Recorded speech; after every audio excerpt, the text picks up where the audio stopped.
Hello. Tonight's story is Sailor Jack and the 20 Orphans. Oh. There was once a boy called Tom who was an orphan, and he lived with 19 other orphans in a big house called Bartholomew's Institution.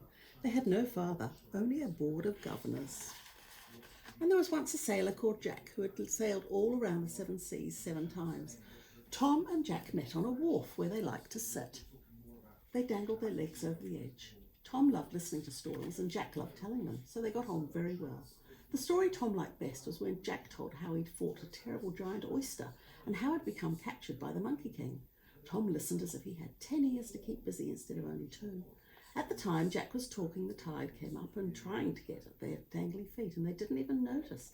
And then Tom explained that he was one of 20 boys, orphans, and they all loved sea stories, and he told Jack all about Bartholomew's Institution, and Jack listened amazed.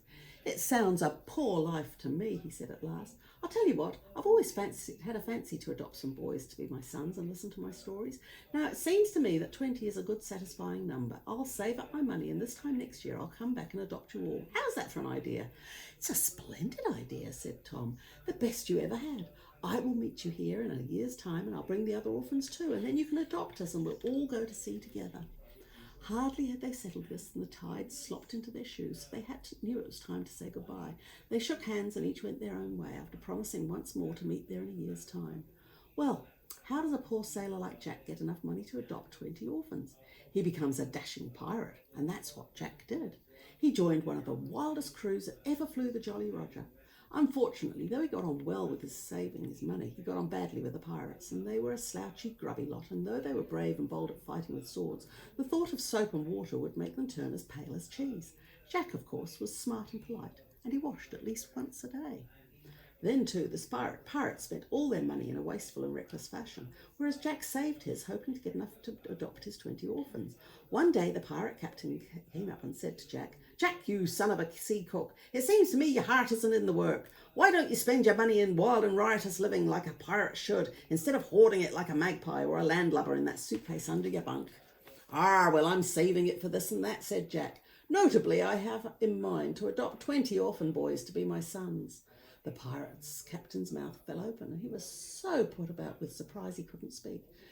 "Jack," he cried at last, "you'll never make a pirate. Orphans indeed! Where's your knavery and wickedness, Jack?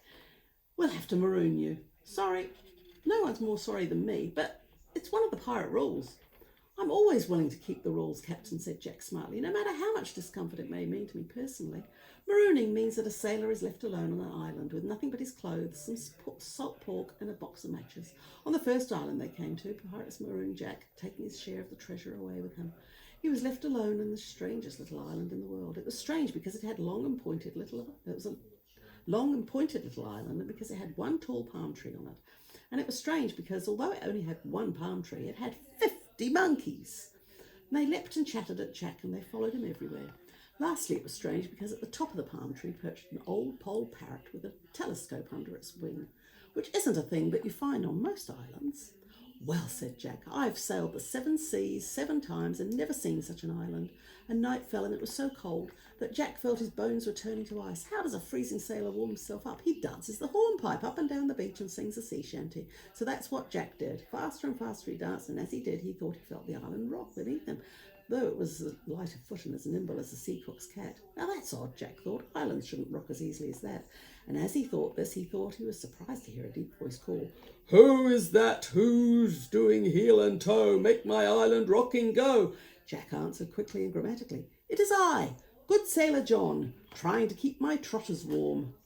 Then suddenly at the very feet a cave opened in the silver sand, and out came a tall woman dressed in a dress of seaweed and shells, with ropes of pearls around her neck and a wonderful magic cap with a crayfish shell. All Jack could do was stare in admiration and say, "What a fine figure of a woman my eyes do behold." "You may well say so. My name is Jones, Miss Emily Jones, one of the famous submariner family of Davy Jones, who is a well-known locker. And who are you, Sailor Jack, and what are you doing on my island?" Ma'am, said Jack, I was marooned here by pirates, something which I am very sorry, but having met you, which has become a pleasure and a privilege to be marooned on your floating island. Nicely put, said Emily Jones, bowing like a sea wave, but why did they maroon you here? So Jack told her the whole story while the moon rose higher and the monkeys crept around to listen too. At the end of the tale, Emily Jones sighed and said sadly, Indeed, Jack, I feel for you something tremendous. I've often thought I'd like 20 boys myself. And then Jack looked at the moon and thought it was winking at him. Speaking up boldly, as you'd expect such a sailor to speak, he said, Madam, let's adopt the 20 boys together, for since I began to tell you the tale, it has occurred to me that, as well as 20 sons, I'd like a wife. And it's also occurred to me that you're the lass I'd like to marry, if you'd be willing to accept the hand of a simple sailor. Emily Jones blushed in the moonlight and looked at her feet in their oyster-shell shoes. Why, Jack, she said, to be brisk and seaman-like as becomes a member of the Jones family, the answer is yes. For I've never met a man, fresh or salt, that I like better. Well now, said Jack, you've made me the happiest man on the 7 seas. Now let's think of a plan to get to the wharf to meet Tom and the other orphans, so we can adopt them together, for there they are, and here we are, and we've got to get from here to there. As to that, said Emily, it's as easy as sneezing, for the island is more than an island, it's a boat as well. I am the captain and the monkeys are the crew and the parrot is a lookout. Moreover, Jack, you don't need to worry about money, for I've got a fortune in pearls from my pet oysters. And she led him to a vine-covered shed full of gleaming pearls of all sizes. Then said Jack, you are the brightest treasure of the island, my pretty catfish, but we shall have to use those pearls. Get your clever and amusing monkeys to hoist the sail and hoe for the wharf and our 20 orphans. And that's exactly what they did, and they came home to the wharf just exactly a year after Sailor Jack had left it. There was Tom waiting for Jack, and with him were his orphan friends, the whole 19 of them, and the board of governors from Bartholomew's Institution. As Jack and Emily sailed into the harbour, all the big boats and all the little ones blew their whistles and sirens, for all the sailors danced hornpipes and sang sea shanties, for they knew it was no ordinary sailor who came to port on a floating island with monkeys and for a crew. I knew you'd come, said Tom. Well, I won't say it wasn't a struggle to get here, said Jack, but here I am. Luckily, one of the board of governors was the minister of the church, so Jack and Emily got married straight away, and then Sailor Jack and his bride gave the board of governors 2 barrels of pearls, one of white pearls and the other of pink pearls, and they quickly adopted the 20 orphans. So now there was a family of 20 boys, a mother, Emily, and a father, Jack, all of them going to live on board the little floating island. Of course, the board of governors invited them to stay for dinner. Thank you kindly, Jack answered.